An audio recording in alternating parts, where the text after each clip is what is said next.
നീ ഇരിക്കുന്നു ശിവ? സുഭദ്രാമ്മ ശിവയെ നോക്കി ചോദിച്ചു. എനിക്കിപ്പോൾ വേണ്ട. ശിവ സച്ചുവിനെയും അച്ഛനെയും ഒന്ന് നോക്കിക്കൊണ്ട് മെല്ലെ സോഫയിലേക്കിരുന്നു. ഒരിക്കൽ ആട്ടിയിറക്കി വിട്ടവരെ ഇന്ന് അങ്ങനെ ഒന്നും നടന്നിട്ടേ ഇല്ലെന്നൊരു ഭാവത്തിൽ സൽക്കരിക്കുന്ന തൻ്റെ അമ്മയെ കാണെ ശിവയ്ക്ക് പുച്ഛമാണ് തോന്നിയത്. പുച്ഛം കലർന്ന ആ ചിരിയോടെ തന്നെ അവൻ സിറ്റൗട്ടിലിരിക്കുന്ന ശേഖരനെയും ഒന്ന് നോക്കി. രണ്ടു പേരുടെയും നോട്ടം ഒരേ നിമിഷം ആയതുകൊണ്ട് തന്നെ കണ്ണുകൾ തമ്മിലൊന്ന് കൊരുത്തു. ശിവ അലസമായി അച്ഛനിൽ നിന്നും നോട്ടം മാറ്റി നേരെ നോക്കിയതും കാണുന്നത് അബിയുടെ അടുത്ത് അവനോട് ചേർന്ന് നിൽക്കുന്ന യാമിയെയാണ്. കണ്ണുകൾ ആ രണ്ടു പേരിൽ മാത്രം തറഞ്ഞതുപോലെ അവൻ അവരെ നോക്കി. താനടക്കി നിർത്തുന്ന അസ്വസ്ഥത തൻ്റെ മനസ്സിനെ ശക്തമായി കീഴടക്കുന്നു എന്ന് കണ്ടതും അവൻ മെല്ലെ അവിടുന്ന് എണീറ്റ് അടുക്കളയിലേക്ക് നടന്നു. ഒപ്പം പോക്കറ്റിൽ നിന്ന് സിഗരറ്റും എടുത്തു. എന്തെങ്കിലും വേണോ മോനെ? അടുക്കളയിലേക്ക് വന്നവനെ കാണെ ജോലിക്ക് നിൽക്കുന്ന സ്ത്രീ അവനോട് ഏറെ ബഹുമാനത്തോടെ ചോദിച്ചു. ശിവ അവരെ ഒന്ന് നോക്കിക്കൊണ്ട് മറുപടിയൊന്നും പറയാതെ അവിടുന്ന് ഇറങ്ങി മുന്നോട്ട് നടന്നു. കുറച്ചു മുൻപ് ശിവയുടെ മനസ്സിൽ തോന്നിയ കാര്യം തന്നെയാണ് തൻ്റെ കുടുംബത്തെ കൂട്ടി ആ വീട്ടിലേക്ക് വന്നപ്പോൾ മുതൽ സച്ചുവിൻ്റെ മനസ്സിൽ. ഒരിക്കൽ തന്നെയും തൻ്റെ അച്ഛനെയും ഈ വീട്ടിൽ നിന്ന് മാറ്റി ഇറക്കിയിട്ടുണ്ട്. ഇപ്പോൾ അതേ ആളുകൾ തന്നെ സ്നേഹപൂർവ്വം സൽക്കരിക്കുമ്പോൾ ആകെ ഒരു വല്ലായ്മ. തൻ്റെ ആത്മാഭിമാനം നഷ്ടപ്പെടുന്നത് പോലൊരു ഫീൽ. അത് പക്ഷേ തനിക്ക് മുന്നിൽ നേർത്തൊരു ചിരിയോടെ നിൽക്കുന്നവളെ മരണം വരെ തൻ്റെ സ്വന്തമായി കൂടെ നിർത്താനാണ് എന്നോർക്കെ മനസ്സ് പതിയെ തണുക്കും. ഡ്രസ്സ് എടുക്കാൻ നാളെ എല്ലാവർക്കും ഒരുമിച്ച് പോകാം എന്ന തീരുമാനത്തോടെയാണ് സച്ചും വീട്ടുകാരും രാജശേഖരനോടും സുഭദ്രാമ്മയോടും യാത്ര പറഞ്ഞത്. ഇറങ്ങാൻ നേരം സച്ചു കുഞ്ഞോളെ നോക്കി ശിവ എവിടെയെന്ന് കണ്ണുകൊണ്ട് ചോദിച്ചതും അൻവി ചുറ്റുമൊന്ന് നോക്കി. ചേച്ചി, രുദ്രേട്ടനെ കണ്ടോ? മുകളിലേക്ക് കയറിപ്പോയിട്ടില്ല എന്നുറപ്പുള്ളവൾ അടുക്കളയിലെ ചേച്ചിയോട് വിളിച്ചു ചോദിച്ചു. കുറച്ചു മുൻപ് പുറത്തേക്ക് ഇറങ്ങി പോകുന്നത് കണ്ടു മോളെ. അവർ മറുപടി വിളിച്ചു പറഞ്ഞതും സച്ചു അത് കേട്ട് ശരിയെന്ന പോലെ കുഞ്ഞോളെയൊന്ന് നോക്കി തലയനക്കിക്കൊണ്ട് വീട്ടുകാർക്കൊപ്പം ഇറങ്ങി. നടക്കാവുന്ന ദൂരമുള്ളത് കൊണ്ട് തന്നെ നടന്നാണ് അവർ വന്നത്. നിങ്ങൾ നടന്നോ, ഞാനങ്ങ് വന്നേക്കാം. വീട്ടിലേക്കുള്ള വഴി അച്ഛനും അമ്മയും പാറും നടന്നപ്പോൾ സച്ചു ഏറുമാടത്തിനടുത്തേക്ക് നടന്നുകൊണ്ട് പറഞ്ഞു. അവിടെ ചെന്നതും കണ്ടു ഏറുമാടത്തിലിരുന്ന് ഗ്രൗണ്ടിലെ കുട്ടികളെ നോക്കിയിരിക്കുന്നവനെ. എന്താടാ എന്നെ വിളിക്കാതെ വന്നേ? ശിവയെ നോക്കിയൊരു ചോദ്യത്തോടെ സച്ചു അവൻ്റെ അടുത്തേക്കിരുന്നു. വിളിക്കാതെ വരുന്നവനെ വിളിച്ചു ശീലമില്ലാത്തത് കൊണ്ട്. എന്തായി, എന്നാണ് നിശ്ചയം? ശേഖരൻ മുതലാളി എന്ത് പറഞ്ഞു? ശിവ ഒരു താളത്തിൽ ചോദിച്ചു. നിന്നോട് പറഞ്ഞില്ലേ അപ്പോൾ? നിശ്ചയം 2 ദിവസം കഴിഞ്ഞ് തിങ്കളാഴ്ച, വിവാഹം അവിടുന്ന് 1 മാസം കഴിഞ്ഞിട്ട്. അങ്ങനെയാ തീരുമാനം. പിന്നെ നാളെ എല്ലാവരും ഒരുമിച്ച് ഡ്രസ്സ് എടുക്കാൻ പോകുന്നെന്ന് പറഞ്ഞു. വീട്ടിൽ നിന്ന് ഞാനും പാറും കാണുള്ളൂ. നിൻ്റെ വീട്ടിൽ നിന്ന് അൻവിയും അബിയും അജുവും യാമിയും എല്ലാം കാണും. അതുകൊണ്ട് എൻ്റെ മോൻ രാവിലെ തന്നെ റെഡിയായി നിൽക്കണം. എനിക്ക് വയ്യ അവന്മാരുടെ കൂടെ. സച്ചു ഒരു താല്പര്യമില്ലായ്മയോടെ പറഞ്ഞു. ഇപ്പോൾ വരും. എൻ്റെ മോൻ കൂട്ടിന് വേറെ ആരെയും വിളിക്ക്. ആരെയും കിട്ടിയില്ലേ നിൻ്റെ അച്ഛനെ വിളിച്ചോ. എന്നാലും എന്നെ പ്രതീക്ഷിക്കണ്ട, ഞാൻ വരില്ല. ശിവ തീർത്തു പറഞ്ഞു. അതൊന്നും പറ്റില്ല, നീ വരണം. അല്ലാതെ പിന്നെ എങ്ങനെയാ? എന്തായാലും വന്നേ പറ്റൂ. സച്ചു വാശി പിടിച്ചു. ഞാൻ വരില്ലെന്ന് പറഞ്ഞാൽ വരില്ല മോനെ, അതുകൊണ്ട് നിർബന്ധിച്ച് കഷ്ടപ്പെടേണ്ട. ശിവ അലസമായി പറഞ്ഞതും സച്ചു അവനെ ദേഷ്യത്തോടെ നോക്കി. അവന്മാരുടെ മുന്നിൽ ഞാൻ തോറ്റു കൊടുക്കണം എന്നാണെങ്കിൽ നീ വരണ്ട, അതല്ല ജയിക്കണം എന്നാണെങ്കിൽ നീ വരും. സച്ചു മുഖം കടുപ്പിച്ചുകൊണ്ട് പറഞ്ഞതും ശിവ ഒരു നിശ്വാസത്തോടെ അവനെ നോക്കി. ഈ ഡയലോഗ് ശിവ സമ്മതിക്കുമെന്ന് സച്ചുവിന് ഉറപ്പാണ്. ഒന്നിനും യാതൊരു കുറവും വെക്കരുത് അബി. ഏറ്റവും നല്ലത് തന്നെ എല്ലാവരും എടുക്കണം. ഷോപ്പിന് ഇറങ്ങാൻ നേരം സുഭദ്രാമ്മ പറഞ്ഞു. അമ്മയ്ക്കും കൂടെ വരായിരുന്നു. കുഞ്ഞോൾ അമ്മയെ നോക്കി പറഞ്ഞു. നിങ്ങൾ കുട്ടികളുടെ ഇടയിൽ ഞാനെന്തിനാ കുഞ്ഞോളെ? ചെല്ല്, പോയി സന്തോഷത്തോടെ എല്ലാം എടുത്തിട്ട് വാ. യാമിയുടെ കാര്യങ്ങൾ പ്രത്യേകം ശ്രദ്ധിക്കണം മോളെ. മടിച്ചു നിൽക്കരുത്. വേണ്ടത് എന്താണെന്ന് വെച്ചാൽ അബിയോട് തുറന്ന് പറയണം കേട്ടോ. കുഞ്ഞോൾക്കൊപ്പം കാറിലേക്ക് കയറിയിരിക്കുന്ന യാമിയെ നോക്കി സുഭദ്രാമ്മ പറഞ്ഞതും യാമി മെല്ലെ ഒന്ന് പുഞ്ചിരിച്ചു. ഇവർക്കിടയിൽ നിന്നെല്ലാം എങ്ങോട്ടെങ്കിലും ഒളിച്ചോടിയാലോ എന്ന് വരെ തോന്നിപ്പോയി അവൾക്ക്. കാരണം പറ്റില്ലെന്ന് പറയാനുള്ള ധൈര്യം താൻ സംഭരിക്കും തോറും ആ ധൈര്യത്തെ ചോർത്തിക്കളയും വിധം തനിക്ക് ചുറ്റുമുള്ളവർ തന്നെ തോൽപ്പിക്കുന്നു. അബിയും അജും യാമിയും കുഞ്ഞോളും എല്ലാം കാറിൽ കയറി പോകാൻ നിൽക്കുമ്പോഴാണ് ശിവ അവൻ്റെ ബൈക്കിൻ്റെ കീയുമായി അങ്ങോട്ടേക്ക് വന്നത്. നീ അങ്ങോട്ടാ ശിവ? നിനക്കും ഇവരുടെ കൂടെ പൊക്കൂടെ? സുഭദ്രാമ്മ അവനെ നോക്കി ചോദിച്ചു. ശിവ ബൈക്ക് എടുത്തുകൊണ്ട് അമ്മയും കാറിലിരിക്കുന്നവരെയും ഒന്ന് നോക്കിയതല്ലാതെ മറുപടിയൊന്നും പറഞ്ഞില്ല. യാമിയുടെ കണ്ണുകൾ അവനെ ഒന്ന് നോക്കി. ഡാർക്ക് ബ്രൗൺ നിറത്തിലുള്ള ഷർട്ടും ജീൻസുമാണ് അവൻ്റെ വേഷം. തന്നെ അടക്കം ആരെയും കണ്ടിട്ടും കണ്ടില്ലെന്നുള്ള ഭാവം. താൻ എത്ര പറഞ്ഞിട്ടും തൻ്റെ അവസ്ഥയിൽ യാതൊരു ദയയുമില്ലാത്തവൻ. എത്രയ്ക്ക് ദേഷ്യം തോന്നിയിട്ടും അവൻ്റെ പെരുമാറ്റങ്ങളെക്കുറിച്ചൊക്കെ നന്നായി അറിയാമായിരുന്നിട്ടും തൻ്റെ ഹൃദയം പിന്നെയും അവനോട് പരിഭവിച്ചു പോകുന്നതിൽ അവൾ അത്ഭുതപ്പെട്ടു. ഏട്ടൻ സച്ചേട്ടൻ്റെ കൂടെ ഉണ്ടാവും അമ്മേ. അമ്മയുടെ ചോദ്യത്തിന് മറുപടി പറയാതെ ബൈക്കെടുത്ത് പോകുന്നവനെ കാണെ കുഞ്ഞോൾ അമ്മയെ നോക്കി പറഞ്ഞു. അവിടെ വെച്ച് അവനോട് വഴക്കിനൊന്നും നിൽക്കല്ലേ അബി. സുഭദ്രാമ്മ സ്നേഹത്തോടെ അബിയെ നോക്കി പറഞ്ഞു. അതിന് അബിയല്ലല്ലോ വല്യമ്മേ വഴക്കിന് വരുന്നത്, അവനല്ലേ? അജു ഇഷ്ടക്കേടോടെ ചോദിച്ചു. അവൻ്റെ ദേഷ്യം നിങ്ങൾക്കൊക്കെ അറിയുന്നതല്ലേ, ഇത്തിരി മതി. ഷോപ്പിൽ വെച്ച് വഴക്കിനും തർക്കത്തിനൊന്നും നിൽക്കണ്ട, അതാ ഞാൻ പറഞ്ഞത്. സുഭദ്രാമ്മ അമ്മയെ നോക്കിക്കൊണ്ട് പറഞ്ഞു. ഇല്ലമ്മേ, അതൊന്നും ഉണ്ടാവില്ല, അമ്മ ധൈര്യമായിട്ടിരിക്ക്. അബി അമ്മയെ സമാധാനിപ്പിച്ചുകൊണ്ട് കാർ മുന്നോട്ടെടുത്തു. വിവാഹം തീരുമാനിച്ചതിന് ശേഷം യാമിക്ക് പഴയ ആ ഉഷാറൊന്നും ഇല്ലാട്ടോ. കാർ മുന്നോട്ട് നീങ്ങി അജു ഒരു തമാശ പോലെ പറഞ്ഞു. അവൾക്കിപ്പോൾ തന്നെ ഒരു വിവാഹം വേണ്ടെന്നാടാ. എൻഗേജ്മെൻ്റ് ഇപ്പോൾ ഉള്ളൂ, വിവാഹം കുറച്ചു കഴിയുമെന്ന് പറഞ്ഞിട്ടും സമാധാനം ആവേണ്ടേ? അബി ഫ്രണ്ട് ഗ്ലാസ്സിലൂടെ യാമിയെ നോക്കിക്കൊണ്ടൊരു ചിരിയോടെ പറഞ്ഞു. അൻവി വല്ലായ്മയോടെ യാമി ഒന്ന് നോക്കി. യാമി കണ്ണുകളടച്ച് ഒന്നും മിണ്ടാതെ ചാഞ്ഞിരുന്നതല്ലാതെ ആരോടൊന്നും പറഞ്ഞില്ല. അബി അവളെ കണ്ണാടിയിലൂടെ നോക്കി. നീ അവളെ നോക്കിയിരിക്കാതെ നേരെ നോക്കി വണ്ടി ഓടിക്കടാ. അജു ഈർഷ്യയോടെ ആണെങ്കിലും സരസമായി പറയും പോലെ പറഞ്ഞു. പോടാ. അബി ചിരിയോടെ അവനെ നോക്കിക്കൊണ്ട് കാർ അല്പം വേഗത്തിലാക്കി. ആദ്യമേ പറഞ്ഞു വെച്ച് ഷോപ്പിൻ്റെ പാർക്കിംഗ് ഏരിയയിലേക്ക് കാർ കടന്നതേ കണ്ടു. അവരെ കാത്തു നിൽക്കുന്ന സച്ചുവിനെയും പാറുവിനെയും. അവർക്ക് അടുത്തായി തന്നെ ശിവയും നിൽക്കുന്നുണ്ട്. അവിടുന്ന് പോന്നിട്ട് മണിക്കൂർ ഒന്നായല്ലോ. ഇടയ്ക്ക് വല്ല കല്യാണവും കൂടാൻ പോയോ നിങ്ങൾ? കാറിൽ നിന്ന് ഇറങ്ങുന്ന കുഞ്ഞോളെ നോക്കി ശിവ സ്വല്പം ദേഷ്യത്തോടെ ചോദിച്ചു. പാറുവിൻ്റെ കണ്ണുകൾ യാമയിലാണ്. ഇന്നലത്തെ പോലെ യാമയുടെ മുഖം കടുപ്പത്തിലാണോ എന്നാണ് അവൾ നോക്കുന്നത്. യാമി പക്ഷേ ആരെയും നോക്കാതെ അവരുടെ സംസാരം ഒന്നുമേ ശ്രദ്ധിക്കാതെ ഏറെ നെഞ്ചിരിപ്പോടെ നിൽക്കുകയാണ്. ഈ ഒരു സാഹചര്യത്തിൽ നിന്നും എങ്ങനെയൊന്ന് രക്ഷപ്പെടും, അതാണ് അവളുടെ ചിന്ത മുഴുവൻ. സച്ചുച്ചൻ വന്നിട്ട് ഒത്തിരി നേരമായോ? അൻവി മെല്ലെ ചോദിച്ചു. ആയി. സച്ചു പറയും മുന്നേ ശിവയുടെ മറുപടി വന്നു. മതിയടാ, നീ വന്നേ. ശിവയുടെ ദേഷ്യം കാണാൻ സച്ചു അൻവിയെ നോക്കി കണ്ണ് ചിമ്മിക്കൊണ്ട് അവനെ കൊണ്ട് മുന്നിൽ നടന്നു. ഇത്രയ്ക്ക് നേരം ഇല്ലാത്തവൻ എന്തിനാ ഇപ്പോൾ വന്നേ? നമ്മൾ ആരെങ്കിലും വിളിച്ചോ അവനെ? അജു ഇഷ്ടക്കേടോടെ അബയോട് ചോദിച്ചു. അവനോ അങ്ങനെ. ഇനി നീ കൂടെ തുടങ്ങല്ലേ അജു. വാ വന്നേ. യാമി വാടോ. അജുവിൻ്റെ പിറുപിറുക്കൽ കേട്ട് അവനെ ഒന്ന് ശാസിച്ചുകൊണ്ട് യാമിയും വിളിച്ചുകൊണ്ട് അബി മുന്നോട്ട് നടന്നു. അൻവിയുടെ കയ്യിൽ പിടിച്ചുകൊണ്ട് സച്ചും അവർക്ക് മുന്നിലുണ്ട്. അതിനു മുന്നിലായി ശിവയ്ക്കൊപ്പം പാറു നടക്കുന്നുണ്ട്.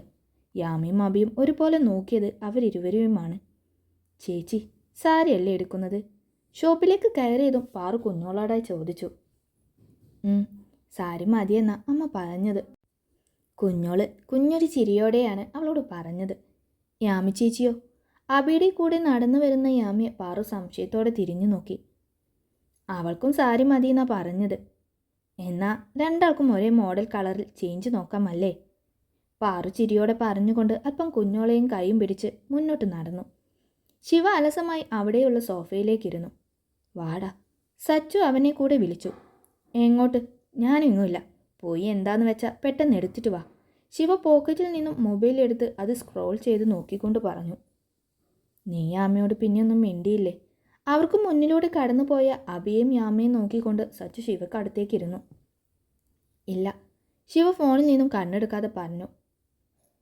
അവൾക്ക് നല്ല ടെൻഷനുണ്ടടാ, പാവം. ഒരു സഹായത്തിന് നമ്മളല്ലേ ഉള്ളൂ, എന്തെങ്കിലും ചെയ്യാടാ നമുക്ക്. സച്ചു അല്പം സൗമ്യമായി അവനോട് പറഞ്ഞു. നീ ചെന്ന് ഡ്രസ്സ് എടുക്കാൻ നോക്ക്. അവളുടെ മോന്തയുടെ കനം കണ്ടാൽ തോന്നും ഞാൻ അവൾക്ക് രണ്ടാം കേട്ട് ആലോചിച്ച് ചെന്നേന്ന്.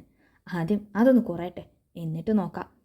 കടുത്തൊരു നോട്ടം യാമയെ നോക്കിക്കൊണ്ടവൻ പറഞ്ഞു. ഡാ, നാളൊരു ദിവസത്തെ ടൈമേ ഉള്ളൂ. സച്ചു ഓർമ്മപ്പെടുത്തി. കല്യാണമൊന്നും അല്ലല്ലോ, നിശ്ചയല്ലേ, നീ ചെല്ലേ. ശിവ തീർത്തും അലസമായി പറഞ്ഞതും സച്ചു ഒരു നിശ്വാസത്തോടെ അവനെ നോക്കിക്കൊണ്ട് അൻവിയുടെ അടുത്തേക്ക് നടന്നു. താനിങ്ങനെ ഒട്ടും താല്പര്യമില്ലാതെ നിൽക്കാതെടോ, ഇഷ്ടപ്പെട്ടത് എന്താന്ന് വെച്ചാൽ നോക്കിയെടുക്ക്. ഒന്നും മിണ്ടാതെ ഒരു മൂലയിൽ മാറി നിൽക്കുന്ന യാമിയെ നോക്കി പറഞ്ഞു. യാമി ഏറെ ദയനീയതയോടെ അബിയെ ഒന്ന് നോക്കി. മനോഹരമായൊരു പുഞ്ചിരിയോടെ അരികെ നിൽക്കുന്നവൻ. ആ വീട്ടിൽ ഏറ്റവും നല്ല പെരുമാറ്റം അബിക്കാണെന്ന് യാമിക്ക് പലപ്പോഴും തോന്നിയിട്ടുണ്ട്. താൻ അങ്ങനെയുള്ള ഇയാളെ എങ്ങനെ വേണ്ടെന്ന് പറയും? അങ്ങനെ ഒരു വാക്ക് അത് അയാൾക്കൊരു അപമാനമായി തോന്നില്ലേ? അവൾ വല്ലായ്മയോടെ ഓർത്തു. ഈ സമയത്ത് ചോദിക്കാൻ പാടുണ്ടോ എന്ന് എനിക്കറിയില്ല. എന്നാലും തൻ്റെ ഈ മുഖം കാണുമ്പോൾ ചോദിക്കാതിരിക്കാനും തോന്നുന്നില്ല. യാമി ആരെയെങ്കിലും പ്രണയിക്കുന്നുണ്ടോ? ചുണ്ടിലെ പുഞ്ചിരിക്കൊരു തരിമ്പ് പോലും അഭംഗി വരുത്താതെ അവൻ ചോദിച്ചതും യാമി ഒരു പതർച്ചയോടെ അവനെ നോക്കി. ഉണ്ടോ? അഭി ചിരിയോടെ വീണ്ടും ചോദിച്ചു. ഉണ്ടെങ്കിലും ഇല്ലെങ്കിലും എനിക്കൊരാളെ ഇഷ്ടമായിരുന്നു. ഇഷ്ടമെന്ന് പറഞ്ഞാൽ ഭയങ്കര ഇഷ്ടം. പക്ഷേ കക്ഷിക്ക് എന്നെ കണ്ണിന് പിടിച്ചില്ല. അഭി ഒരു തമാശ പോലെയാണ് പറഞ്ഞതെങ്കിലും അവൻ്റെ നെഞ്ചിൽ ഇന്നും ഉണങ്ങാത്തൊരു മുറിവായി ആ പ്രണയം പിടയുന്നുണ്ട്. യാമി തെല്ലൊരു അത്ഭുതത്തോടെ അവനെ നോക്കി. അങ്ങനെ ഒരിഷ്ടം അഭിയേട്ടന് അതാരോടായിരിക്കും? മറ്റെല്ലാം മറന്നവൾ ആലോചിച്ചത് അതാണ്. വാ, ആ കഥയൊക്കെ നമുക്ക് പിന്നീട് സാവകാശം പറയാം. ഇപ്പോൾ താൻ ഇഷ്ടപ്പെട്ടൊരു സാരി സെലക്ട് ചെയ്യേ. അഭി അവളുടെ കയ്യിൽ പിടിച്ചുകൊണ്ട് മുന്നോട്ട് നടന്നതും അത്രയും നേരം അവരെ നോക്കി നിന്ന ശിവ അവരിൽ നിന്നും കണ്ണുകൾ മാറ്റി. പക്ഷേ അജു, അവൻ്റെ കണ്ണുകൾ അത് ശിവയിലായിരുന്നു. യാമിയും അഭിയും സംസാരിച്ച് നിൽക്കുന്നത് ഉറ്റുനോക്കുന്ന ശിവ. അവൻ്റെ മനസ്സിൽ എന്തോ ഉണ്ടെന്ന് തോന്നി അജുവിന്. ഇനി യാമിയെ അവൻ ഇഷ്ടമായിരിക്കുമോ? അജു ഒരു നടുക്കത്തോടെ ഓർത്തു. ആയിരിക്കും. അല്ലെങ്കിൽ അന്ന് യാമി പുഴയിൽ വീണ ദിവസം ഷർട്ട് ഊരി നൽകും അവൻ. അതെ, ശിവയ്ക്ക് യാമി ഇഷ്ടമാവാനാണ് ചാൻസ്. ഈശ്വര, അവൻ അവളെ ഇഷ്ടമായിരിക്കണേ. അജു ആത്മാർത്ഥമായി പ്രാർത്ഥിച്ചു. അങ്ങനെ ഒരിഷ്ടം ശിവയ്ക്ക് യാമിയോടുണ്ടെങ്കിൽ തൻ്റെ കണക്കുകൂട്ടലുകൾ തന്നെ മാറും. അഭിയും യാമിയും തമ്മിലുള്ള വിവാഹം അതപ്പോൾ തൻ്റെ കൂടെ ആവശ്യമാകും. നിനക്കിനി നഷ്ടങ്ങളെ ഉണ്ടാക്കൂ ശിവ, അതെൻ്റെ വാശിയാണ്, അജു കുടിലതയോടെ മനസ്സിൽ പറഞ്ഞു. ശിവയുടെ മനസ്സ് കൂടുതൽ അസ്വസ്ഥമാകുന്ന നിമിഷങ്ങളായിരുന്നു പിന്നീട് അങ്ങോട്ട്. അഭിയോടൊപ്പം യാമയെ കാണുന്ന ഓരോ നിമിഷവും അവൻ്റെ മനസ്സ് അസഹനീയതയോടെ അവരിൽ നിന്നും മുഖം തിരിച്ചു. എത്രയൊക്കെ അസ്വസ്ഥത നിറഞ്ഞാലും അവൾ തൻ്റേതാണ് എന്ന് മാത്രം ഹൃദയം തുറന്നു പറയുന്നില്ല. അല്ലെങ്കിൽ തൻ്റേതായി തനിക്കായി ആരും വേണ്ടെന്നൊരു വാശി. കുറേ നേരം ആയല്ലോ, കഴിഞ്ഞോ? സഹി കെട്ടതും സച്ചുൻ്റെ അടുത്തേക്ക് വന്നവൻ കലയോടെ ചോദിച്ചു. ദേടാ, നിനക്കൊരു ഷർട്ട് കൂടെ എടുത്താൽ കഴിഞ്ഞു. സച്ചു ഒരു ഡാർക്ക് വയലറ്റ് നിറത്തിലുള്ള ഷർട്ട് എടുത്ത് ശിവയുടെ ദേഹത്തേക്ക് വെച്ച് നോക്കിക്കൊണ്ട് പറഞ്ഞു. എനിക്കൊന്നും വേണ്ട, കഴിഞ്ഞെങ്കിൽ നീ ഒന്ന് ഇറങ്ങോ? ശിവ ഈർഷ്യത്തോടെ അവനെ നോക്കി. നിക്കടാ, കഴിഞ്ഞു. സച്ചു അവനെ പിടിച്ചു നിർത്തിക്കൊണ്ട് മറ്റൊരു ഷർട്ട് കൂടെ വെച്ച് നോക്കി. ശേഷം എല്ലാവരും എടുത്ത ഡ്രസ്സുമായി ബില്ലിംഗ് സെക്ഷനിലേക്ക് നടന്നു. ബില്ല് ഞാനടക്കാം. അഭി പെട്ടെന്ന് പേഴ്സ് എടുത്തുകൊണ്ട് അവർക്ക് അടുത്തേക്ക് വന്നു. ഏയ്, ഇത് ഞാൻ അടച്ചോളാം. കുഞ്ഞോൾക്കും പാറുവിനും ശിവയ്ക്കും അവനും എടുത്തിട്ടുള്ള ഡ്രസ്സിൻ്റെ ബിൽ അടച്ചുകൊണ്ട് സച്ചു പെട്ടെന്ന് പറഞ്ഞു. അഭി എല്ലൊരു വല്ലായ്മയോടെ അജുവിനെ നോക്കി. അതവരടച്ചില്ലേ, നീ നമുക്കുള്ളത് നോക്ക്. യാമിക്കും നിനക്കും മാച്ചിങ് ആയിട്ടുള്ള കളർ എടുത്താൽ മതി. ഇവിടെയില്ലെങ്കിൽ നമുക്ക് വേറെ എവിടെയെങ്കിലും പോയി നോക്കാം, വാ. അജു അത് വലിയ കാര്യമാക്കാതെ അഭിയെ കൂട്ടി അവിടെ നിന്നും സാരി സെലക്ട് ചെയ്യുന്നിടത്തേക്ക് തന്നെ നടന്നതും കുഞ്ഞോൾ സെലക്ട് ചെയ്ത ഒരു സാരി വൃത്തിയിൽ ഉടുത്തുകൊണ്ട് യാമി ഡ്രസ്സിംഗ് റൂമിൽ നിന്നും പുറത്തിറങ്ങിയതും ഒരുമിച്ചായിരുന്നു. നന്നായിട്ടുണ്ട്. കുഞ്ഞോൾ ഏറെ സന്തോഷത്തോടെ അവളെ ചേർത്ത് പിടിച്ചു. അഭി ഒരു ചിരിയോടെ അവളെ നോക്കി നിന്നെങ്കിൽ അജുവിൻ്റെ കണ്ണിൽ അവളെ വിട്ടുകൊടുക്കേണ്ടി വന്നതിലുള്ള ഈർഷ്യ നിറഞ്ഞു. അങ്ങോട്ട് നോക്ക്. മറ്റെങ്ങോ നോക്കി അലസമായി നിൽക്കുന്ന ശിവയുടെ കാതിൽ സച്ചു അടക്കം പറഞ്ഞപ്പോഴാണ് ശിവയുടെ നോട്ടം യാമയിലേക്ക് എത്തിയത്. ലൈറ്റ് പീച്ച് നിറത്തിലുള്ള ഒരു സോഫ്റ്റ് കാഞ്ചിപുരം സാരിയിൽ അതിസുന്ദരിയായി നിൽക്കുന്നവൾ. മറ്റൊരാളുടെ മുന്നിൽ അയാളുടെ ഭാവി വധുവായി ഇങ്ങനെ ഒരു കാഴ്ചവസ്തുവായി നിന്നു കൊടുക്കേണ്ടി വരുന്ന തൻ്റെ അവസ്ഥയോർത്ത് യാമയുടെ കണ്ണുകൾ ചുവന്നു കലങ്ങി. മറ്റാരും കാണാതെ തൻ്റെ മാറിൽ പറ്റിച്ചേർന്ന് കിടക്കുന്ന ആ താലി അവളുടെ ഹൃദയത്തെ ചുട്ടുപൊള്ളിച്ചു തുടങ്ങിയിരുന്നു. പോകാം. യാമിയെ നോക്കി അങ്ങനെ നിന്നുപോയ സച്ചു ശിവയുടെ ചോദ്യം കേട്ടാണ് അവനെ നോക്കുന്നത്. ഡാ, ഒന്ന് നോക്കടാ അവളെ. സച്ചു എൻ്റെ മുഖം പിടിച്ച് യാമിക്ക് നേരെ തിരിച്ചുകൊണ്ട് പറഞ്ഞു. നോക്കാൻ മാത്രം അവിടെയൊന്നുമില്ല, നീ വരുന്നുണ്ടെങ്കിൽ വാ. പറയുന്നതിനോടൊപ്പം ശിവ വെട്ടിത്തിരിഞ്ഞ് ഷോപ്പിന് പുറത്തേക്ക് നടന്നു. ഇങ്ങനെ ഒരുത്തൻ. സച്ചു ഒരു ഞൊടിച്ചിലോടെ അൻവിയുടെ അടുത്തേക്ക് ചെന്ന് യാത്ര പറഞ്ഞു. ഒപ്പം പാറുവിനെയും കൂടെ വിളിച്ച് അഭിയോടും ഒന്ന് പറഞ്ഞുകൊണ്ട് ഷോപ്പിൽ നിന്ന് ഇറങ്ങി. പ്രണയമെന്ന അഗ്നി ശിവയുടെ ഹൃദയത്തെ മുഴുവനായും വലയം വെച്ചിരിക്കുന്നു. അങ്ങോട്ടോ ഇങ്ങോട്ടോ ഒന്നനങ്ങിയ ദേഹം പൊള്ളിപ്പിടഞ്ഞു വീഴും വിധം അവൻ്റെ ഹൃദയത്തെ പ്രണയം കീഴടക്കിയിരിക്കുന്നു. ആ രാത്രിയിലെ അവൻ്റെ ഉറക്കവും അതുവരെ ഉണ്ടാകുന്ന മനസ്സമാധാനവും എല്ലാം ഇന്നലെ ഒരു നോട്ടം മാത്രം കണ്ട ആ പെണ്ണ് കവർന്നെടുത്തിരിക്കുന്നു. കിടന്നിട്ട് ഉറക്കമോ ആലോചിച്ചിട്ടൊരു സമാധാനമോ ഇല്ലാത്ത വിധം അവൻ അസ്വസ്ഥനായി. ഇന്നൊരു ദിവസം കൂടി കഴിഞ്ഞാൽ നാളെ നിശ്ചയമാണ്. ശിവ ഒരിടത്തും നിൽപ്പുറപ്പിക്കാതെ നടന്നു. തൻ്റെ സ്വന്തമാണെന്ന് പറഞ്ഞ് ചേർത്ത് പിടിക്കാൻ ഒരു നിമിഷം മതി. പക്ഷെ തനിക്കാരും വേണ്ടെന്നൊരു വാശിയാണ് ഇപ്പോഴും മനസ്സിൽ. പിടിച്ചു നിർത്താൻ കൊതിക്കുന്ന സമയം ആരെയും കാത്തു നിൽക്കാതെ അതിവേഗത്തിൽ മുന്നോട്ട് നീങ്ങുന്നു. ഈ ഒരു രാത്രി അതുമാത്രമേ ഇനി തനിക്ക് മുന്നിൽ ബാക്കിയുള്ളൂ. പിണക്കവും ദേഷ്യവും മറന്ന് തൻ്റെ അടുത്തേക്ക് വരുമെന്ന് കരുതി നിന്നവളെ ഇന്നലെ മുതൽ താൻ കണ്ടിട്ടേയില്ല. രാത്രി 10 മണി കഴിഞ്ഞിരിക്കുന്നു. അടുക്കളയിൽ നിന്നും റൂമിലേക്ക് പോകുന്ന യാമിയെ കാത്തു നിൽക്കുകയാണ് ശിവ. സംസാരിച്ചേക്കോ എന്ന പിടച്ചിലാണ് അവൻ്റെ ഉള്ളിലിപ്പോൾ. കുറച്ചു നേരം കാത്തു നിൽക്കേണ്ടി വന്നു പടികൾ കയറി വരുന്നവളെ ഒന്ന് കാണാൻ. യാമി ആകെ തളർന്നിരിക്കുന്നു. നാളത്തെ ദിവസത്തിൽ നിന്നും എങ്ങനെ രക്ഷപ്പെടും എന്നോർത്തവൾ വല്ലാതെ തളർന്നിരിക്കുന്നു. ഏറ്റവും ഒടുവിൽ ഇന്നീ രാത്രി പുലരും മുന്നേ ഈ വീട്ടിൽ നിന്നും എങ്ങോട്ടെങ്കിലും പോകുക എന്നൊരൊറ്റ വഴിയേ അവൾക്ക് മുന്നിൽ തെളിഞ്ഞുള്ളൂ. അത് മനസ്സിൽ ഉറപ്പിച്ചു കൊണ്ടാണ് അവൾ കഴിഞ്ഞ നിമിഷങ്ങളെ തള്ളി നീക്കിയതും. ആലോചനയോടെ പടികൾ കയറി വന്നവൾ തനിക്ക് മുന്നിലൊരു തടസ്സം കണ്ടാണ് മുഖം ഉയർത്തി നേരെ നോക്കുന്നത്. വലിഞ്ഞു മുറുകിയ മുഖത്തോടെ തന്നെ നോക്കി നിൽക്കുന്നവൻ. അടുത്ത നിമിഷം തന്നെ യാമി അവനിൽ നിന്നും മുഖം തിരിച്ച് മറ്റെങ്ങോ നോക്കി. എന്നെ നോക്കടി. ശിവ ചൊടിയോടെ ആളുടെ മുഖം അവന് നേർക്ക് പിടിച്ചു തിരിച്ചു. യാമി ഒരക്ഷരം മിണ്ടാതെ അവൻ്റെ കൈ തട്ടി തെറിപ്പിച്ചുകൊണ്ട് അവനെ കടന്ന് മുന്നോട്ട് പോകാനായി തുനിഞ്ഞു. ദേ മാമി, ഒരുമാതിരിയുള്ള കുട്ടികളെപ്പോലെ മോന്തയും വീർപ്പിച്ച് നടന്നാലുണ്ടല്ലോ. നിന്റെ പ്രശ്നം എന്താ പറ. ശിവ അവളുടെ കൈ പിടിച്ച് ഭിത്തിയിലേക്ക് ചേർത്ത് നിർത്തി ദേഷ്യത്തോടെ എന്നാൽ അല്പം സൗമ്യമായി ചോദിച്ചു. കണ്ണുകൾ നിറഞ്ഞു വന്നെങ്കിലും യാമി അവനെ നോക്കിയതുമില്ല, ഒന്നും മിണ്ടിയതുമില്ല. ഇങ്ങോട്ട് നോക്കടി. ശിവ അവളുടെ മുഖം അവനെ നേർക്ക് തിരിച്ചു പിടിച്ചു. എൻഗേജ്മെൻറ്റ് ഞാൻ മുടക്കാം. നിറഞ്ഞു തുളുമ്പി അവളുടെ കണ്ണിലേക്ക് നോക്കി അവൻ അല്പം ശാന്തം പറഞ്ഞു. യാമി അവൻ്റെ കണ്ണിൽ ഉറ്റു നോക്കിയതല്ലാതെ അപ്പോഴും ഒന്നും മിണ്ടിയില്ല. ഞാൻ മുടക്കാന്ന് പറഞ്ഞില്ലേ, വാ തുറന്ന് എന്തെങ്കിലും പറ. ശിവ അക്ഷമയോടെ അവളുടെ കണ്ണിലേക്ക് നോക്കി. യാമി എന്തൊക്കെ പറഞ്ഞാലും മിണ്ടില്ലെന്ന വാശിയിൽ ആ നിൽപ്പ് നിന്നു. ദേ നോക്ക്, ഇങ്ങനെ എന്നെ നോക്കി കണ്ണുരുട്ടാന ഭാവമെങ്കിൽ തീരുമാനിച്ചതൊക്കെ നടന്നോട്ടെ എന്ന് വയ്ക്കും ഞാൻ. പറഞ്ഞേക്കാം, ഇത്രയും ആലോചിച്ച് തല പുകയ്ക്കേണ്ടെന്ന് ഞാൻ നിന്നോട് നേരത്തെ പറഞ്ഞു തന്നതാ.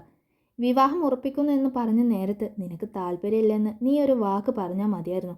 അതിലൊരാളും നിന്നെ ഒന്നും പറയില്ല. അത് പറയാതെ എൻ്റെ മോന്തക്കിട്ട് ചാമ്പാനാ നിനക്ക് ഉത്സാഹം.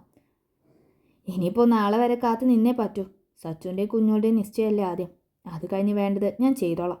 അതുകൊണ്ട് ഇങ്ങനെ ടെൻഷൻ അടിച്ച് വല്ല അറ്റാക്കും വരുത്തി വെക്കണ്ട. പോയി കിടന്നോ. തന്നോട് മിണ്ടില്ലെന്ന വാശിയിൽ എന്നാൽ തന്നെ നോക്കി ഇപ്പോൾ കരയുമെന്നപ്പോൾ ചുണ്ട് കടിച്ച് പിടിച്ചു നിൽക്കുന്നവളെ നോക്കി അവൻ പതിവ് രീതിയിൽ അലസമായി തന്നെ പറഞ്ഞു. യാമിക്ക് ശരിക്കും ആ നെഞ്ചിലേക്ക് വീണ് പൊട്ടിക്കരയാനാണ് തോന്നിയത്. ഇത്രയും നേരം മരിച്ചാലോ എന്ന് വരെ ആലോചിച്ചു തുടങ്ങിയവളുടെ മനസ്സിനെ അവൻ്റെ വാക്കുകൾ അത്രമേൽ ആശ്വാസം നൽകിയിരിക്കുന്നു. കവളിൽ നിന്ന് അടർന്നു വീണ കണ്ണുനീർ തുടച്ചു നീക്കാൻ പോലും ആവാതെ അവൾ അവൻ്റെ കണ്ണിലേക്ക് വിതുമ്പലോടെ നോക്കി. മൂങ്ങാൻ നിൽക്കാതെ പോയി കിടക്കാൻ നോക്കും മാമി. എന്നെ തല്ലാൻ കാണിച്ച ധൈര്യത്തിൻ്റെ പകുതി മതിയായിരുന്നു ഈ പ്രശ്നം ഒഴിവാക്കാം. ചെല്ല്. എനിക്ക് കിട്ടിയതൊക്കെ മുതലും പലിശയും കൂട്ടുപലിശയും ചേർത്ത് തിരികെ നൽകാൻ എനിക്കറിയാം. പോയി കിടക്കാൻ നോക്ക്. തൻ്റെ കണ്ണിലേക്ക് നോക്കി കണ്ണു നിറച്ച് നിൽക്കുന്നവളെ കാണെ അവളെ അവന് മുന്നിൽ നിന്നും തിരിച്ച് മുന്നോട്ട് തള്ളിക്കൊണ്ടവൻ അലസമായി പറഞ്ഞു. സത്യത്തിൽ യാമിയേക്കാൾ സമാധാനം ഇപ്പോൾ അവൻ്റെ നെഞ്ചിലാണ്. തിരികെ ഒന്നും മിണ്ടിയില്ലെങ്കിലും അത്രയും ദിവസം ഇല്ലാത്തൊരു മനസ്സമാധാനം ഇപ്പോൾ അവനുണ്ട്. യാമി തിരികെ റൂമിലേക്ക് പോകാതെ നേരെ ബാൽക്കണിയിലേക്കാണ് പോയത്. എന്നും അഭി അവിടെ ഉണ്ടാകേണ്ടതാണ്. ഇന്ന് പക്ഷേ അവൻ അവിടെ കണ്ടില്ല. റൂമിലേക്ക് പോയി തൻ്റെ മനസ്സിലുള്ളത് അവനോട് തുറന്നു പറഞ്ഞാലോ എന്ന് കരുതുമ്പോഴാണ് താഴെ മുറ്റത്ത് നിന്ന് സംസാരിക്കുന്ന അഭിയും രാജശേഖരനെയും അവൾ കാണുന്നത്. മുറ്റത്തെ പന്തലും മറ്റു ഒരുക്കങ്ങളൊക്കെ കഴിഞ്ഞിരിക്കുന്നു. നാളത്തേക്ക് വേണ്ട കാര്യങ്ങളെക്കുറിച്ചാവും അച്ഛൻ്റെയും മോൻ്റെയും ചർച്ച. യാമിക്കാകെ വല്ലാതെയായി. ശിവ നിശ്ചയം മുടക്കുമെന്ന് പറഞ്ഞു. പക്ഷെ എന്ത് ചെയ്താവും അവനത് മുടക്കുക? എന്തായാലും അത് അഭിയേട്ടനെ അപമാനിക്കും വിധം ഒന്നും ആവരുതേ എന്നവൾ പ്രാർത്ഥിച്ചു. പോരാഞ്ഞ് അഭി റൂമിലേക്ക് വരുമോ എന്നൊരു പ്രതീക്ഷയിൽ കുറേ നേരം അവൾ അവനെ അവിടെ കാത്തിരുന്നു. പക്ഷെ അഭി റൂമിലേക്ക് വരാൻ ഒത്തിരി വൈകിയിരുന്നു. യാമിക്ക് അവനോട് ഒന്നും സംസാരിക്കാൻ കഴിഞ്ഞില്ല.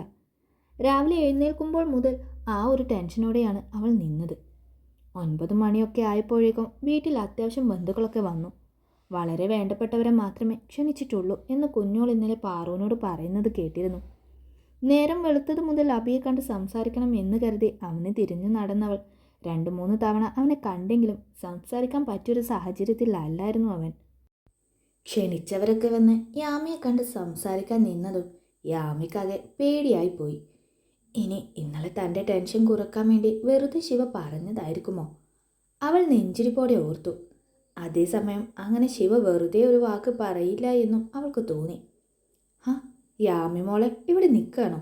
ദേ കുഞ്ഞോളുടെ ഒരുക്കമൊക്കെ കഴിഞ്ഞു. ഇനി മോൾ അങ്ങോട്ട് ചെല്ല്. എന്നിട്ട് പെട്ടെന്ന് ഒരുങ്ങി വാ. വരുന്നവരെയെല്ലാം സ്വീകരിക്കുന്നതിനിടയിൽ സുഭദ്രാമ്മ യാമയെ നോക്കി പറഞ്ഞതും യാമി ഏറി നെഞ്ചിരിപ്പോടെ ചുറ്റും നോക്കി. അഭിയേട്ടൻ എവിടെ ആൻറ്റി? എനിക്ക് അഭിയേട്ടനെ ഒന്ന് കാണണം. യാമി ഒരു പിടച്ചിലോടെ സുഭദ്രാമ്മയുടെ കയ്യിൽ പിടിച്ചുകൊണ്ട് പറഞ്ഞു. അയ്യോ അബിയോ, അവൻ അവൻ ഒരുങ്ങാൻ കയറിയല്ല മോളെ. നേരെ ഇത്രയായില്ലേ, ഇനിയിപ്പോൾ മോള് ചെന്ന് ഒരുങ്ങി വാ, എന്നിട്ട് അവനെ കാണാം. വേഗം ചെല്ല്. ദേ എല്ലാവരും വന്നു. സുഭദ്രാമ്മ തിരക്ക് കൂട്ടിക്കൊണ്ട് യാമിയെ റൂമിലേക്ക് അയച്ചു. അബിയോട് സംസാരിക്കാൻ കഴിയില്ല. ശിവയെ കണ്ടെങ്കിലും പറയണം. അബിയേട്ടന് മനസ്സ് വിഷമിക്കും രീതിയിലൊന്നും പറയരുതെന്ന്. യാമി അവിടുന്ന് നേരെ ശിവയുടെ റൂമിലേക്ക് കയറി.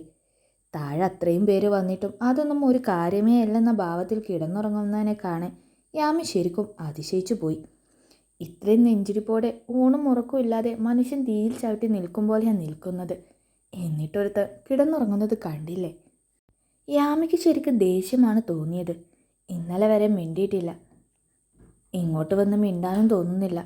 പക്ഷേ അഭിയേട്ടൻ ഇത്രയും പേരുടെ മുന്നിൽ ശിവ എന്താവും എല്ലാവരോടും പറയാ? വിവാഹം കഴിഞ്ഞെന്ന് പറയോ? അത് ശിവ ഒരിക്കലും പറയില്ല, അവൾ ഉറപ്പിച്ചു. പിന്നെ എന്താവും? ആലോചിക്കും തോറും യാമയ്ക്ക് ദേഹം തളരുന്ന പോലെ തോന്നി. കമിഴ്ന്ന് കിടക്കുന്നവനെ കുറച്ചു നേരം നെഞ്ചിരിപ്പോടെ നോക്കി നിന്നെങ്കിലും അവനെ വിളിക്കാനോ സംസാരിക്കാനോ കഴിയാതെ ആ റൂമിൽ നിന്നും പുറത്തിറങ്ങി. യാമി. ശിവയുടെ റൂമിൽ നിന്ന് ഇറങ്ങി വരുന്ന യാമി പെട്ടെന്നാണ് കുഞ്ഞോൾ വിളിച്ചത്. യാമി വിളി കേട്ട ഭാഗത്തേക്ക് നോക്കിയതും കണ്ടു ഇളം റോസ് നിറത്തിലുള്ള സോഫ്റ്റ് കാഞ്ചിപുരം സാരിയിൽ അത്രമേൽ സുന്ദരിയായി ഒരുങ്ങി നിൽക്കുന്നവളെ. യാമി വാടിയൊരു പുഞ്ചിരിയോടെ അവൾക്കരികിലേക്ക് നടന്നു. നീ എവിടെയായിരുന്നു? എത്ര നേരമായി തിരയുന്നു? വാ, അവിടെ എല്ലാവരും വന്ന് തുടങ്ങിയില്ലേ, പെട്ടെന്ന് റെഡിയായി വാ. പിന്നെ എനിക്കറിയാം നിൻ്റെ ടെൻഷൻ. ഞാൻ സച്ചൂച്ചനോട് പറഞ്ഞിരുന്നു.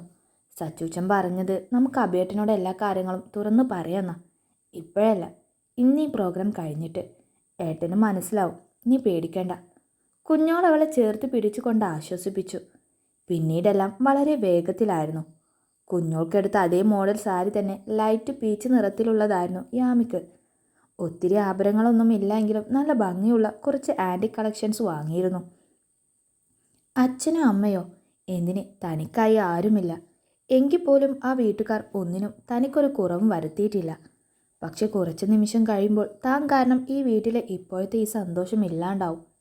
രാജശേഖരനും ബന്ധുക്കളും എല്ലാം അകത്തെ ഹാളിൽ കൂടി നിൽക്കുന്നുണ്ട്. ഒപ്പം സച്ചുവും അവൻ്റെ വീട്ടുകാരും. യാമിയും കുഞ്ഞോളും ഒരുക്കങ്ങളൊക്കെ കഴിഞ്ഞ് ഒരുമിച്ചാണ് താഴേക്ക് വന്നത്. പടികൾ ഇറങ്ങി അവർക്കടുത്തേക്ക് പോകുമ്പോൾ യാമിയുടെ കണ്ണുകൾ തൻ്റെ സാരിയുടെ അതേ നിറത്തിലുള്ള ഷർട്ടും മുണ്ടും ഉടുത്ത് തന്നെ നോക്കിയൊരു പുഞ്ചിരിയോടെ നിൽക്കുന്ന അബിയിലായിരുന്നു. യാമി ആകെ തളർന്നുപോയി. ഈ എൻഗേജ്മെൻറ്റ് ഇവിടം വരെ എത്തിക്കാൻ പാടില്ലായിരുന്നു. ഇനി എന്താണ് സംഭവിക്കുക? അവൾ വെപ്രാളത്തോടെ ഓർത്തു. താൻ സ്വപ്നം കണ്ടിരുന്നവൾ തൻ്റെ പെണ്ണായി അതിസുന്ദരിയായി നിൽക്കുന്ന താൻ ഏറെ ആഗ്രഹിച്ച ആ നിമിഷം ആയിട്ടുകൂടി യാമിയുടെ മുഖത്തെ ആ വെപ്രാളത്തിൽ തന്നെയായിരുന്നു സച്ചുവിൻ്റെ ശ്രദ്ധ. അവൻ അവളോട് പാവം തോന്നി. ശിവ എതിർത്തെങ്കിൽ കൂടി അവൾക്ക് വേണ്ടി എന്തെങ്കിലും ചെയ്യാമായിരുന്നു എന്ന് അവന് തോന്നി. അങ്ങനെ ഒരു സാഹചര്യത്തിൽ അവളെ താൻ നിർത്തരുതായിരുന്നു എന്ന് തോന്നി. അവർ വന്നതോടെ എല്ലാവരും മുറ്റത്തൊരുക്കിയ പന്തലിലേക്ക് നടന്നു. യാമിയുടെ കണ്ണുകൾ അവിടെയെല്ലാം തൻ്റെ പ്രിയപ്പെട്ടനെ അത്രയും പിടിച്ചിലോടെ തിരഞ്ഞു. ഒട്ടും പിടിച്ചു നിൽക്കാൻ കഴിയാത്ത പോലെ കണ്ണുകളൊക്കെ നിറഞ്ഞു പോകുന്നു.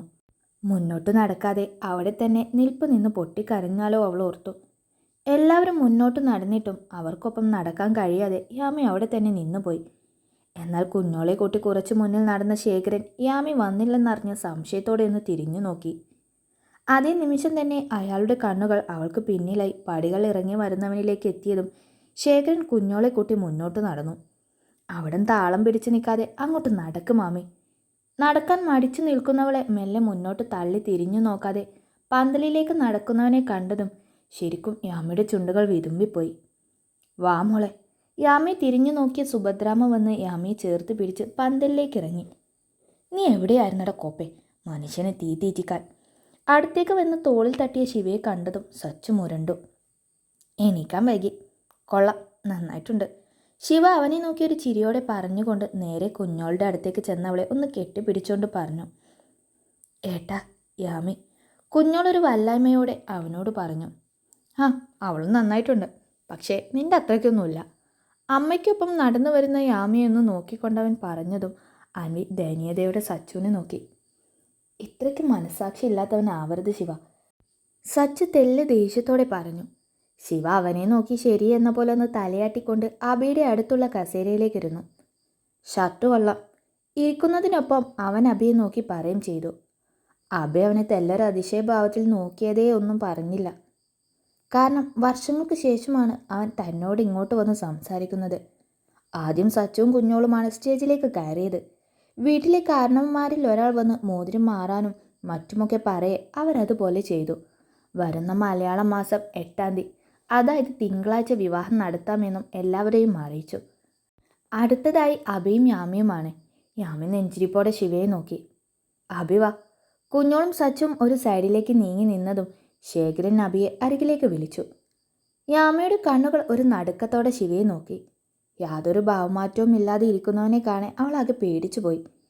എന്നാൽ അച്ഛൻ അരികിലേക്ക് പോകാൻ എഴുന്നേറ്റ അഭി തന്നെ അങ്ങോട്ട് പോവാൻ അനുവദിക്കാതെ ശിവ തൻ്റെ കയ്യിൽ പിടിച്ചു വെച്ചിരിക്കുന്നത് കാണെ മെല്ലെ ശിവയെ മുഖം തിരിച്ചു നോക്കി. ഈ നിശ്ചയം ശരിയാവില്ല അഭി. ശിവ അഭിയുടെ മുഖത്തേക്ക് നോക്കി പറഞ്ഞുകൊണ്ട് ഇരുന്നിടത്ത് നിന്ന് എണീറ്റു. ശിവ, നീ വെറുതെ ഒരു പ്രശ്നത്തിന് നിൽക്കരുത്. അതുവരെ മാറി നിന്ന അജു വന്ന് ശിവയുടെ കൈ അഭിയിൽ നിന്നും വിടിക്കാൻ ശ്രമിച്ചു. ദേ നോക്ക്, ഞാൻ എൻ്റെ വീട്ടുകാരോട് സംസാരിക്കുന്നത്. അതിനിടെ വന്ന് ഒലത്താൻ നോക്കരുത്. മാറി നിൽക്കടേ അങ്ങോട്ട്. മൂർച്ചയേറിയ ഒരു നോട്ടത്തോടെ അധികം ആരും കേൾക്കാത്ത വിധം അജുവിനെ നോക്കി ശിവ പറഞ്ഞതും ശേഖരൻ മെല്ലെ അവർക്കടുത്തേക്ക് വന്നു. കാണുന്ന കാഴ്ചയിൽ ഇനി എന്ത് സംഭവിക്കും എന്ന പേടിയിൽ യാമയുടെ തൊണ്ടയൊക്കെ വറ്റി വരണ്ടു പോയി. എന്താ രുദ്ര നിന്റെ പ്രശ്നം? ശേഖരൻ ശിവയ്ക്കും അഭിക്കും മുന്നിലായി വന്ന് നിന്ന് സ്വല്പം ദേഷ്യത്തോടെ ചോദിച്ചു. കുഞ്ഞോളുടെ അടുത്ത് നിന്നിരുന്ന സച്ചു മെല്ലെ ശിവയുടെ അടുത്തേക്ക് വന്നു നിന്നു. ഇന്നലെ രാത്രി വരെ തങ്ങൾ സംസാരിച്ചതാണ്. അപ്പോഴേക്കും നിശ്ചയം എങ്ങനെ മുടക്കാമെന്ന് താൻ ചോദിച്ചതാണ്. അപ്പോഴൊന്നും ഇങ്ങനെ ഒരു സീൻ ഉണ്ടാകും എന്നതിനെക്കുറിച്ചൊരു ധാരണയും അവൻ തന്നിട്ടില്ല. ഞാൻ ചോദിച്ചത് കേട്ടില്ല ശിവ. എന്താ നിന്റെ പ്രശ്നം? ശേഖരൻ ശിവയുടെ തൊട്ടു മുന്നിലേക്ക് നിന്നുകൊണ്ട് ചോദിച്ചു. ഈ നിശ്ചയം നടക്കില്ല അച്ഛാ. ശിവ അച്ഛനെ നോക്കാതെ പറഞ്ഞു. എന്തുകൊണ്ട്? നിന്നോട് ഞാൻ ഇക്കാര്യം തീരുമാനിക്കുമ്പോഴേ ചോദിച്ചതാണ്. എന്തെങ്കിലും അഭിപ്രായ വ്യത്യാസം ഉണ്ടോയെന്ന്. അപ്പോഴൊന്നും പറയാതിരുന്നത് ഇപ്പോൾ ഇത്രയും പേരുടെ മുന്നിൽ വെച്ച് ഇങ്ങനെ ഒരപമാനം കൂടെ ഉണ്ടാക്കാനായിരുന്നോ? ശേഖരൻ അത്രയും ദേഷ്യത്തോടെ ചോദിച്ചു. അച്ഛൻ എന്നോടല്ല അഭിപ്രായം ചോദിച്ചത്, അവളോട് ചോദിച്ചോ? ഒരു സഹായം ചെയ്തു കൊടുത്തെന്ന് കരുതി അവളുടെ ജീവിതത്തിൽ അച്ഛന് തോന്നിയ പോലെ തീരുമാനമെടുക്കാനുള്ള അവകാശമൊന്നും അവൾ അച്ഛന് തീരെഴുതി തന്നിട്ടില്ല. ഉണ്ടോ? ശിവ അച്ഛൻ്റെ മുഖത്ത് നോക്കാതെ മറ്റെങ്ങും നോക്കി അലസമായി എന്ന ഉറച്ച സ്വരത്തിൽ പറഞ്ഞതും എല്ലാവരും ഒരു ഭയത്തോടെ അവനെ നോക്കി. ശിവ. സുഭദ്രാമ്മ പേടിയോടെ അവൻ്റെ അടുത്തേക്ക് വന്നു. യാമി കണ്ണീരോടെ ആരെയും നോക്കാനാവാതെ തല കുനിച്ച് നിന്നുപോയി. ഇതൊക്കെ പറയാൻ നീ ആരാ? ശേഖരൻ മൂർച്ചയോടെ ശിവയെ നോക്കി. ഞാൻ ആരെങ്കിലും ആയിക്കോട്ടെ, ഇവിടെ പ്രശ്നം അതല്ലല്ലോ. അവൾക്ക് ഈ നിശ്ചയത്തിന് താല്പര്യമില്ല. താല്പര്യമില്ലാത്ത പെണ്ണിനെ കഷ്ടപ്പെട്ട് കെട്ടേണ്ട ഗതികേട് ഇവനുമില്ല. അപ്പോൾ പിന്നെ എന്തിനാ ഇങ്ങനെ ഒരു നിശ്ചയം? നടക്കില്ല അച്ഛാ, ശിവ തീർത്തു പറഞ്ഞു. അത് നീയല്ലല്ലോ തീരുമാനിക്കേണ്ടത്. ഈ ശേഖരനൊരു തീരുമാനം എടുത്തിട്ടുണ്ടെങ്കിൽ അതെങ്ങനെ നടത്തണമെന്നും അറിയാം. ശേഖരൻ അവന് മുന്നിൽ നെഞ്ചും വിരിച്ചു തന്നെ നിന്നു. അങ്ങനെ തോന്നിയ തീരുമാനം എടുക്കാൻ പറ്റില്ലെന്നാണ് ഞാൻ പറഞ്ഞത്. നീ പറയടാ, അവൾക്ക് ഇഷ്ടമില്ലാതെ നിനക്ക് അവളെ നിന്റെ ജീവിതത്തിലേക്ക് കൂട്ടണോ? ശിവ അച്ഛനെ നോക്കാതെ അടുത്ത് നിൽക്കുന്ന അഭിയെ മൂർച്ചയോടെ നോക്കി. കൂടി നിന്നവരെല്ലാം ഇവിടെ ഇപ്പോൾ എന്താ സംഭവിക്കുക എന്നൊരു നെഞ്ചിരിപ്പിലായി. പറയടാ, അവൾക്ക് ഇഷ്ടമല്ലെങ്കിൽ നിനക്ക് അവളെ വേണോ? അവൾ ഒരുത്തിയല്ലാതെ ഇവിടെ വേറെ പെണ്ണില്ലേ? അഭി മറുപടി പറയാതെ നിന്നതും ശിവ ദേഷ്യത്തോടെ ചോദിച്ചു. അവൻ പറയില്ല. അവൻ എൻ്റെ മകനാണ്. ഞാൻ പറയുന്നതാണ് അവൻ്റെ തീരുമാനം. ശേഖരൻ ശിവയുടെ കണ്ണിലേക്ക് ഒറ്റ നോക്കിക്കൊണ്ട് പറഞ്ഞു. ആരുടെ മകനായാലും ശരി, നിശ്ചയം നടക്കില്ലെന്ന് പറയുന്നത് ഈ ശിവരുദ്ധാണ്. അത് നടക്കില്ല. ശിവ അങ്ങേയറ്റം ദേഷ്യത്തോടെ പറഞ്ഞു. സുഭദ്രാമ്മയുടെ കൈകൾ ശേഖരൻ്റെ കൈകളിൽ മുറുകെ പിടിച്ചു. താൻ കാരണം അച്ഛനും മകനും തമ്മിൽ കൊമ്പ് കോർക്കുന്നത് കാണെ യാമി ശരിക്കും പേടിച്ചു. അല്ല, നീ എന്തിനാ യാമിയുടെ കാര്യത്തിൽ ഇടപെടുന്നത്? അവളുടെ കാര്യം പറയാൻ അവൾക്ക് നിന്റെ സഹായമൊന്നും വേണ്ട. യാമിക്ക് അഭി ഇഷ്ടമാണ്. അത് ചോദിച്ചിട്ട് തന്നെയാണ് അങ്കിൾ നിശ്ചയം ഉറപ്പിച്ചതും. പ്രശ്നം ഒന്നുകൂടെ രൂക്ഷമാവാൻ എന്നോണം അജു മുന്നോട്ട് വന്ന് പറഞ്ഞു. അവൾക്ക് ഇഷ്ടമല്ല, പിന്നെ ഞാൻ ആരുടെ കാര്യം നോക്കണ്ടെന്നൊക്കെ എൻ്റെ ഇഷ്ടമാണ്. തടി കേടാവണ്ടെങ്കിൽ പൊന്നുമോൻ കൈ അകലത്തിൽ നിന്ന് ചലിക്ക്. ശിവയുടെ ദേഷ്യമാളുന്ന കണ്ണുകൾ അജുനെ ദഹിപ്പിക്കും വിധം നോക്കി. അവൾക്ക് ഇഷ്ടമല്ലെന്ന് നിന്നോട് അവൾ പറഞ്ഞു? തർക്കിക്കാൻ ഒരുങ്ങി നിൽക്കുന്ന അജുവിനെ മെല്ലെ മാറ്റി നിർത്തിക്കൊണ്ട് ശേഖരൻ ശിവയോട് ചോദിച്ചു. ആ, പറഞ്ഞു. ശിവ ഒട്ടും ആലോചിക്കാതെ തന്നെ പറഞ്ഞു. എന്തു പറഞ്ഞു? ശേഖരൻ അവൻ്റെ മുഖത്തേക്ക് ഉറ്റുനോക്കി. ഇപ്പോൾ ഒരു കല്യാണത്തിന് താല്പര്യമില്ലെന്ന്. ശിവ അച്ഛനെ നോക്കിയതേയില്ല. ശരി, കല്യാണം ഇപ്പോൾ വേണ്ടെന്നല്ലേ അവൾ പറഞ്ഞത്? വേണ്ട, അവളുടെ പഠിപ്പൊക്കെ കഴിഞ്ഞ് 1 2 3 കൊല്ലം കഴിഞ്ഞ് മതി. അതുപോലെ ഇനി എന്തെങ്കിലും എതിർപ്പുണ്ടോ? ശേഖരൻ ശിവയുടെ കണ്ണിലേക്ക് നോക്കി. സച്ചുവിൻ്റെ കൈ ശിവയുടെ കൈത്തണ്ടയിൽ മുറുകി. ആൾക്കിഷ്ടമില്ലെങ്കിൽ അച്ഛൻ എന്തിനാ വെറുതെ അവളെ കെട്ടിച്ചേ അടങ്ങൂ എന്ന് വാശി പിടിക്കുന്നത്? ശിവ അച്ഛനെ അത്രയും ഈർഷ്യത്തോടെ നോക്കി. മുന്നിൽ നിൽക്കുന്നത് അച്ഛനായതുകൊണ്ട് മാത്രമാണ് അവനിൽ ഈ ക്ഷമ. ഇല്ലെങ്കിൽ അവൻ്റെ കൈ ഉയരേണ്ട സമയം അതിക്രമിച്ചിരിക്കുന്നു. അപ്പോൾ ഈ നിശ്ചയം നടക്കുന്നതിൽ അവൾക്ക് മാത്രമല്ല ഇഷ്ടക്കേട്, നിനക്കും ഉണ്ട് അല്ലേ? ആ, ഉണ്ടെന്ന് കൂട്ടിക്കോ. അച്ഛൻ ചോദിച്ചു തീരും മുന്നേ ശിവ ഈർഷ്യയോടെ പറഞ്ഞു. ഇത്രയ്ക്ക് ദേഷ്യം എന്തിനാ നിനക്ക്? ഇവൾക്ക് ഇഷ്ടമില്ലാത്ത വിവാഹം ഞാൻ ഉറപ്പിക്കുന്നത് കൊണ്ടോ, അതോ നിന്റെ ഭാര്യയെ നിന്റെ അനുജനുമായി വിവാഹ നിശ്ചയം നടത്തുന്നത് കൊണ്ടോ? ശേഖരൻ്റെ ചോദ്യം ഇടിമുഴക്കം പോലെ യാമിയുടെ അടക്കം അവിടെ പലരുടെയും ഉള്ളിൽ മുഴങ്ങിക്കേട്ടു. ശിവയും ശരിക്കും ഞെട്ടി. പക്ഷേ ആദ്യത്തെ ആ ഞെട്ടൽ മാറി പിന്നെ അവൻ്റെ മുഖം ദേഷ്യത്തിൽ മുറുകി. പറയടാ, നിന്റെ ഭാര്യയെ നിന്റെ അനുജന് കൊടുക്കാൻ തീരുമാനിച്ചതിലാണോ നിന്റെ ദേഷ്യം? ഒന്നും മിണ്ടാതെ പല്ല് ഞെരിച്ച് നിൽക്കുന്ന ശിവയുടെ കോളറിൽ പിടിമുറുക്കിക്കൊണ്ട് ശേഖരൻ ചോദിച്ചതും സുഭദ്രാമ്മ കരഞ്ഞുകൊണ്ട് അവരുടെ ഇടയിലേക്ക് വന്നു. യാമി അവിടെ നടക്കുന്ന കാര്യങ്ങളിൽ തറഞ്ഞു നിന്നുപോയി. പറയടാ, ഇപ്പോഴാണോ നിനക്ക് ഈ വിഷയത്തിൽ ഇഷ്ടക്കേട് തോന്നിയത്? ഇന്നലെ വരെ ഞാൻ നിന്റെ ഈ ഇടപെടൽ പ്രതീക്ഷിച്ച് തന്നെ നിന്നത്. പക്ഷേ ഇന്ന് നേരം വെളുത്തിട്ടും നിനക്കൊന്നും പറയാനില്ലെന്ന് കണ്ട് സ്വന്തം ഭാര്യയെ അനുജനെ കൊണ്ട് കെട്ടിക്കാൻ വിധം അതം പതിച്ചു പോയോ എൻ്റെ മോനെന്ന് കരുതി. നീ എന്താടാ കരുതിയേ? ഞങ്ങളാരും ഒന്നും അറിയില്ലെന്നോ? ഒരു പെണ്ണിനെ താലി കെട്ടി കൊണ്ടുവന്നിട്ട് സ്വന്തം വീട്ടിൽ അവൾക്ക് വേണ്ട സ്ഥാനം കൊടുക്കാതെ എന്നും ഒളിപ്പിച്ചു വെക്കാമെന്നോ? ശിവയുടെ ഷർട്ടിൻ്റെ കോളറിൽ പിടിമുറുക്കി ശേഖരൻ ചോദിച്ചതും സുഭദ്രാമയും കുഞ്ഞോടും എല്ലാം പേടിയോടെ അച്ഛൻ്റെ കയ്യിൽ പിടിച്ചു. പറയടാ, കെട്ടിയ പെണ്ണിനെ 4 ആൾ കാണെ ചേർത്ത് പിടിക്കാനുള്ള ചങ്കൂറ്റമില്ലേ നിനക്ക്? അതോ കെട്ടിയ പോലെ തന്നെ ആരും അറിയാതെ അങ്ങ് കൈയൊഴിയാമെന്ന് കരുതിയോ? ശേഖരൻ അത്രയും ദേഷ്യത്തോടെ ചോദിക്കുമ്പോൾ ശിവയ്ക്കും അവൻ്റെ സകല നിയന്ത്രണവും നഷ്ടപ്പെട്ടു തുടങ്ങിയിരുന്നു. പറയടാ, എന്തായിരുന്നു നിന്റെ ഉദ്ദേശം? ശേഖരൻ വീണ്ടും ചോദിച്ചു. ഓ, അപ്പോൾ എല്ലാം അറിഞ്ഞിട്ടാ അച്ഛൻ ഇത്രയും വരെ കാര്യങ്ങൾ എത്തിച്ചത് അല്ലേ? പിന്നെ ഈ ആളറിയാതെ പോയി കെട്ടിയെന്ന് പറഞ്ഞില്ലേ? അതെനിക്ക് കെട്ടാൻ മുട്ടി പോയി കെട്ടിയതൊന്നും അല്ല. എല്ലാത്തിനും കാരണം നിങ്ങൾ തന്നെയാ. എന്ത് ചെയ്തിട്ടായാലും ഇവളെ തിരികെ കൊണ്ടുവരണം എന്നായിരുന്നല്ലോ ഓർഡർ. അതാ താലി കെട്ടിയത്. അല്ലാതെ വേറൊരു തേങ്ങയും ഞാനും അവൾ തമ്മിലില്ല. ശിവ തീർത്തും നിസ്സാരമായി പറഞ്ഞു. ഒരു പെണ്ണിനെ താലി കെട്ടുന്നത് നിനക്ക് അത്രയ്ക്ക് നിസ്സാരമാണോടാ? ശേഖരൻ ദേഷ്യത്തോടെ അവനോട് ചോദിച്ചു. ഞാനിവളും പരസ്പരം സ്നേഹിച്ചും ആഗ്രഹിച്ചും ഒന്നും കെട്ടിയതല്ല. അങ്ങനെ ആവുമ്പോഴേ ആ താലിക്കൊരു വിലയുള്ളൂ അല്ലേ? എപ്പോൾ വേണേലും മറ്റേ അറ്റം ഫാനിൽ കെട്ടാം. അതെനിക്കായാലും അവൾക്കായാലും. ശിവ ചോദ്യോടെ തന്നെ പറഞ്ഞു. ആണോ യാമി? ഇവൻ പറയുന്നത് പോലെ തന്നെയാണോ യാമിക്കും ആ താലി? ശേഖരൻ പൊടുന്നനെ യാമിക്ക് നേരെ തിരിഞ്ഞുകൊണ്ട് ചോദിച്ചു. അവളുടെ നേർക്ക് പോണ്ട. ഞാനൊരു താലി കെട്ടി, അത് സത്യം തന്നെ. എന്ന് കരുതി ആ താലിയിൽ അവളെ ഞാൻ എൻ്റെ ജീവിതത്തിൽ പിടിച്ചു കെട്ടിയിട്ടൊന്നുമില്ല. പരസ്പരം ഇഷ്ടമില്ലെങ്കിൽ ഒന്നിച്ച് ജീവിക്കാൻ കഴിയില്ലെന്ന ബോധം ഞങ്ങൾക്കുണ്ട്. അതുകൊണ്ട് തന്നെ ആ താലി അന്ന് തന്നെ അയച്ച് ദൂരെ കളഞ്ഞു. ഇനി ഇവിടെ ആരും അതേക്കുറിച്ച് പറയണ്ട. ശിവ അലസമായി പറഞ്ഞതും സുഭദ്രാമ്മ നെഞ്ചിൽ കൈവച്ചു പോയി. പരസ്പരം ഇഷ്ടമല്ലെങ്കിൽ എന്തിനു വേണ്ടിയായാലും നീ ഇവളെ വിവാഹം കഴിക്കാതിരിക്കുകയാണ് വേണ്ടിയിരുന്നത്. അല്ലാതെ കെട്ടിയിട്ട് പിന്നെ പട്ടിയെ പൂച്ചയെ ഒഴിവാക്കും പോലെ ഒഴിവാക്കുകയല്ല.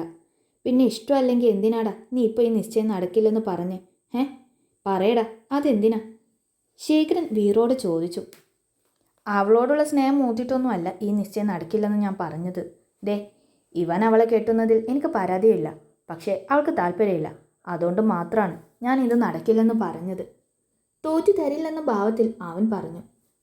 അല്ലെങ്കിൽ നീ താലി കെട്ടിയവളെ അനുജൻ കെട്ടിക്കോട്ടെ എന്ന് വെക്കാമായിരുന്നു അല്ലേടാ? ശിവ പറഞ്ഞ വാക്കിൽ നുരഞ്ഞു പൊന്തിയ ദേഷ്യത്തോടെ ശേഖരൻ അവൻ്റെ മുഖത്ത് ആഞ്ഞടിച്ചുകൊണ്ട് ചോദിച്ചു. ശേഖരേട്ടാ. സുഭദ്രാമ്മ കരഞ്ഞുകൊണ്ട് അയാളെ പിടിച്ചു വെച്ചെങ്കിൽ ശിവ കലിയോടെ കണ്ണുകൾ ഇറുക്കെ അടച്ചു. യാമി ഇപ്പോൾ ബോധം മറയും വിധം നടുക്കത്തിൽ നിൽക്കുകയാണ്. താലി കെട്ടാൻ അങ്ങനെ പല സാഹചര്യങ്ങളും ഈശ്വരൻ ഒരുക്കുമെടാ. 4 ആളെ മുന്നിൽ വെച്ച് ആരും അറിയാതെയും എല്ലാം ഒരു പെണ്ണിനെ താലി കെട്ടി സ്വന്തമാക്കാം. പക്ഷേ അതൊന്നും അല്ല ചങ്കൂറ്റം. കെട്ടിയ പെണ്ണിനെ ഒന്നിൻ്റെ പേരിലും ആരുടെ മുന്നിലും വിട്ടുകൊടുക്കാതെ മരണം വരെ ചേർത്ത് പിടിക്കണം. അതാണ് ചങ്കൂറ്റം. നീ എന്താ പറഞ്ഞേ? ഇവൻ അവളെ കെട്ടുന്നതിൽ നിനക്കൊന്നുമില്ലെന്നല്ലേ? ഉണ്ടായില്ല. അതുണ്ടാണെങ്കിൽ നല്ലൊരു മനസ്സ് വേണം. എൻ്റെ മോനത് ദൈവം തന്നിട്ടില്ല, എനിക്കറിയാം. പക്ഷെ നിന്നെപ്പോലെയല്ല ഇവൾ. ചോദിച്ചു നോക്ക്, നീ അല്ലാതെ മറ്റൊരുത്തൻ്റെ മുന്നിൽ തല കുനിച്ച് നിന്ന് കൊടുക്കുമോന്ന്? നിന്റെ കൂടെ നിന്റെ ഭാര്യയായി ജീവിക്കാൻ ഇഷ്ടമല്ലേന്ന് ചോദിക്കടാ. വലിഞ്ഞു മുറുകിയ മുഖത്തോടെ മുന്നിൽ നിൽക്കുന്നവനെ മെല്ലെ യാമിയുടെ മുന്നിലേക്ക് പിടിച്ചു തള്ളിക്കൊണ്ട് ശേഖരൻ പറഞ്ഞതും യാമി പേടിയോടെ പിന്നോട്ട് നിന്നുപോയി. അവളുടെ കണ്ണുകൾ നിറഞ്ഞൊഴുകുന്നുണ്ട്. അത്ര വലിയ മഹാത്മ്യമൊന്നും വേണ്ട. കെട്ടിയ താലി കഴുത്തിൽ ഉണ്ടെങ്കിലല്ലേ ഈ വക സെന്റിമെന്റ്സ് ഒക്കെ ഉണ്ടാകൂ. ഞങ്ങളുടെ കാര്യത്തിൽ അതൊന്നുമില്ല. അതൊക്കെ അന്നേ അയച്ചു ദൂരെ കളഞ്ഞതാണ്, പറഞ്ഞില്ലേ ഞാൻ. വാക്കുപോരിൽ അച്ഛനെ തോൽപ്പിക്കണം എന്ന വാശിയോടെ ശിവ പറഞ്ഞതും അവൻ പറഞ്ഞത് കേട്ട് സുഭദ്രാമ്മ അങ്ങേയറ്റം വേദനയോടെ യാമയെ നോക്കി. ശേഖരന്റെ കണ്ണുകൾ യാമയുടെ നേർക്കായി. ഉച്ചത്തിൽ കരയാൻ വയ്യാതെ ഒരു തേങ്ങലോടെ കണ്ണീരൊഴുക്കി നിൽക്കുന്നവൾ. ഇന്നിവൾ അങ്ങനെ കരയുന്നുണ്ടെങ്കിൽ ആ താലി അവളുടെ കഴുത്തിലുണ്ട് ശിവ. ശേഖരൻ വല്ലാത്തൊരു ഉറപ്പോടെ ശിവയെ നോക്കി. ഇല്ല. അച്ഛൻ്റെ വാക്കിൽ നെഞ്ചൊന്ന് പിടഞ്ഞവൻ കരയുന്ന യാമയെ ഉറ്റുനോക്കി ഇല്ലെന്ന് പറഞ്ഞു. അത് നീയല്ലല്ലോ, ഇവളല്ല പറയേണ്ടത്. യാമി പറ, ഇവൻ്റെ സ്വഭാവം മനസ്സിലാക്കി നീ ആ താലി വലിച്ചെറിഞ്ഞെങ്കിൽ എന്ന് തന്നെയാണ് ഞാൻ ആഗ്രഹിക്കുന്നത്. പക്ഷെ എനിക്കറിയാം, ഒരു താലിയുടെ പേരിൽ ജീവനൊടുക്കിയ അമ്മയുടെ മകളാണ് നീ. താലിക്ക് ജീവനോളം വില കൽപ്പിക്കുന്നവൾ തന്നെയാണ് ഓരോ പെണ്ണും.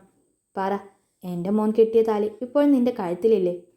കൂടി നിൽക്കുന്ന തൻ്റെ ബന്ധുക്കളെ ഒന്നും നോക്കാതെ ഈ പ്രശ്നത്തിനൊരു പരിഹാരമെന്ന് മനസ്സിൽ ഉറപ്പിച്ചുകൊണ്ട് ശേഖരൻ യാമിയുടെ അടുത്തേക്ക് ചെന്നു. അദ്ദേഹത്തിൻ്റെ ആ ചോദ്യത്തിന് മുന്നിൽ മറുപടി ഇല്ലാതെ മുഖം പൊത്തി കരയുകയാണ് യാമി ചെയ്തത്. സുഭദ്രെ, അവളുടെ കഴുത്തിൽ നിന്റെ മോൻ കെട്ടിയ താലി ഉണ്ടോ എന്നൊന്ന് നോക്ക്. ശേഖരൻ വല്ലാത്തൊരു ഗൗരവത്തോടെ പറഞ്ഞതും യാമി പരിഭ്രമത്തോടെ തനിക്ക് ചുറ്റുമുള്ളവരെ ഒന്ന് നോക്കി. പിന്നെ ഒരു പിടച്ചിലോടെ അവളെ നോക്കുന്ന സുഭദ്രാമയെ നോക്കി അരുതെന്നൊരു തലയാട്ടലോടെ പിന്നോട്ട് നീങ്ങി. അവളെ മാത്രം ഉറ്റുനോക്കി നിന്നവൻ്റെ കണ്ണുകൾ വല്ലാതെ പിടഞ്ഞുപോയി. അവളുടെ നെഞ്ചോരം മുറുകെ പിടിച്ച കൈകളിലാണ് അവൻ്റെ നോട്ടം. ശിവ വല്ലാത്തൊരു ഞെട്ടലോടെ സച്ചുവിനെ നോക്കി. അവൻ്റെ കണ്ണിലും ആ ഒരു ഞെട്ടലുണ്ട്. അതെ, യാമയുടെ കഴുത്തിൽ ഇന്നും താൻ കെട്ടിയ താലിയുണ്ട്. കണ്ടോ, ദേ ഇതാണ് പെണ്ണ്. കെട്ടിയത് തെമ്മാടിയാണെങ്കിലും അതയച്ച് വലിച്ചെറിയാൻ കുറച്ച് ബുദ്ധിമുട്ട് തന്നെയാണ്. ശേഖരൻ വിജയ ചിരിയോടെ ശിവയെ നോക്കി. ശിവയുടെ നെഞ്ച് വിങ്ങി നിന്നെങ്കിലും മുഖം ദേഷ്യത്തിൽ വിറഞ്ഞു നിന്നു. ഇനി എൻ്റെ മോനും ഇവിടെ കൂടിയവരും അറിയാൻ വേണ്ടി ഞാൻ പറയുകയാണ്. ഈ നിൽക്കുന്ന പെൺകുട്ടി യാമി രവീന്ദ്രൻ, എൻ്റെ മകൻ ശിവരുദ്ധിൻ്റെ ഭാര്യ, എൻ്റെ രണ്ടാമത്തെ മരുമകൾ. ഞാനെടുക്കുന്ന എല്ലാ തീരുമാനത്തെയും എതിർക്കുന്ന എൻ്റെ മോന് ഇക്കാര്യത്തിലും എതിർപ്പുണ്ടാവുമെന്ന് അച്ഛൻ അറിയാം. പക്ഷേ എന്ത് എതിർപ്പുണ്ടെങ്കിലും ശരി, ഈ വീട്ടിൽ നിൻ്റെ ഭാര്യയായി ഒരു പെണ്ണേ ഉള്ളൂ, അത് ഇവളായിരിക്കും.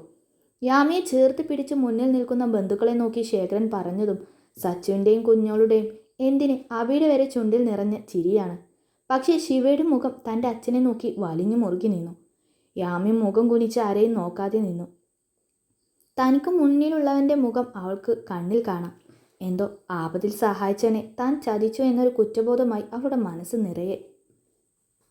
എൻ്റെ ഭാര്യയായി ഒരുത്തിയെ അംഗീകരിക്കേണ്ടത് ഞാനാണ്, അല്ലാതെ അച്ഛനല്ല. ശിവരോഷത്തോടെ അച്ഛനെ നോക്കി പറഞ്ഞു. ഞങ്ങളുടെ മരുമകളായി ഞങ്ങളിവളെ അംഗീകരിച്ചു. നിന്റെ ഭാര്യ എന്ന നിലയിൽ ഈ വീട്ടിൽ എല്ലാ അവകാശങ്ങളും ഇവൾക്കുണ്ടാവും. ഇന്നു മുതൽ ഇവൾ ഇവിടെ കഴിയുന്നതും നിന്റെ ഭാര്യയായാണ്. മറ്റ് അംഗീകാരങ്ങളൊക്കെ നൽകുന്നതും നൽകാത്തതും നിന്റെ ഇഷ്ടം. എല്ലാവരും ഭക്ഷണം കഴിക്കാൻ വരും. ശിവയെ തൻ്റെ മുന്നിൽ മുട്ടുകുത്തിച്ചൊരു വിജയചിരിയോടെ ശിവയോട് പറഞ്ഞുകൊണ്ട് ശേഖരൻ എല്ലാവരെയും സന്തോഷപൂർവ്വം ഭക്ഷണം കഴിക്കാനായി ക്ഷണിച്ചു. ഒപ്പം യാമി സുഭദ്രാമയുടെ അരികിലേക്ക് ചേർത്ത് നിർത്തിക്കൊണ്ട് എല്ലാവർക്കും ഒപ്പം മുന്നോട്ട് നടന്നു. ഡാ, സംഭവിച്ചതിലൊക്കെ സന്തോഷമാണെങ്കിൽ കൂടി ശിവയുടെ മുഖത്തെ ദേഷ്യം കാണാൻ സച്ചു അവൻ്റെ കയ്യിൽ മെല്ലെ പിടിച്ചു.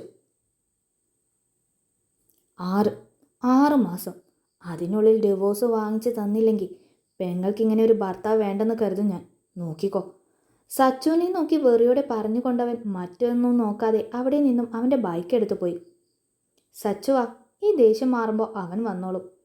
എന്ത് ചെയ്യുമെന്നൊരു പിടിത്തവുമില്ലാതെ ദൂരേക്ക് പായുന്ന ശിവയുടെ ബൈക്ക് നോക്കി നിന്നുപോയ സച്ചുവിനെ നേർത്തൊരു ചിരിയോടെ കൂടെ വിളിച്ചു അഭി. ഡാ, നിനക്കിതൊക്കെ നേരത്തെ അറിയാമായിരുന്നോ?